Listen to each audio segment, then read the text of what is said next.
The issue of out-of-school children remains a significant challenge in Nigeria.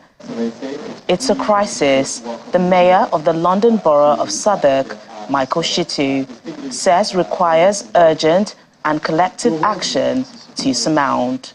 Education allows you as an individual to realize your full potential. No matter how challenging an environment is, and Nigeria has its challenges in itself, we need all hands on deck. You can't have all hands on deck if people do not have the opportunity to be a key member of society, to be a constituent, contributing member of society. So whether you like Nigeria at its current state, or you dream about a Nigeria which is yet to be, the solution lies in education.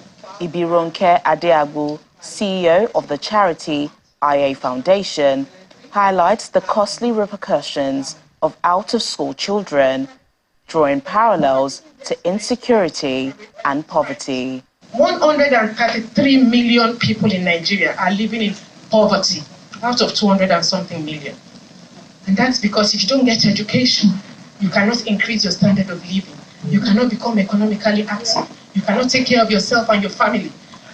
So you will live in abject poverty. So if we don't want that poverty to recycle itself, we need to pick those kids up. We need to put them in the classroom. They don't belong on the streets. Because those children of those days that were roaming the streets, nobody paid attention to them. Those children have now grown up. They have no skills. They are not economically active. Therefore, the only thing they can do is to resort to crime. So no prizes for guessing why we have a high level of insecurity in Nigeria today.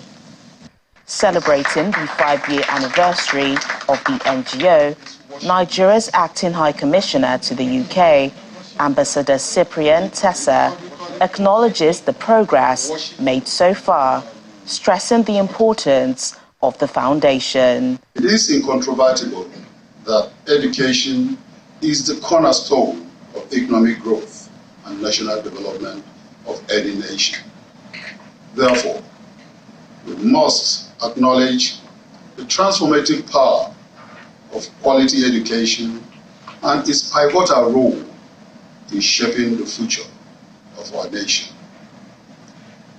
The IA Foundation has been remarkable in addressing this vital issue through the provision of education to less privileged children in slums and underserved communities across Nigeria. IA Foundation, your efforts to tackle barriers to education is indeed applauded and acknowledged. Nigerian donors in attendance urge others in the UK diaspora community to also strive to make a difference. We in diaspora, anything, no amount of money you have or contribute is too small. It's important. We know what the exchange rate is talking about now. We know what it is. And it goes a long way in Nigeria. So, let's not say it's the government's responsibility alone. We as individuals, as organizations, we can do something as well. We can partner with government, we can do something on our own, but the end goal is to get these kids off the streets into education. It is very important. When you consider the amount that they need back home, it's something that you can afford. A dinner out for one family one night would probably pay a school fees of someone for a term, if not a year. I don't know how any other way to put it, but to say to people, think about it. Think about putting a smile on somebody's face. Over the past 5 years, the foundation has assisted over 100 children by taking them off the streets and covering their school fees and other necessities.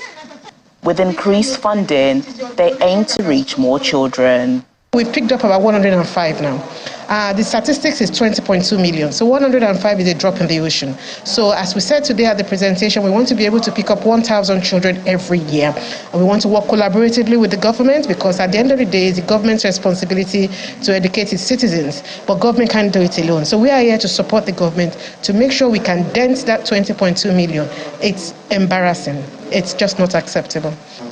In a bid to tackle the crisis, IA Foundation officials also plan to meet UK lawmakers in March to lobby for more international intervention.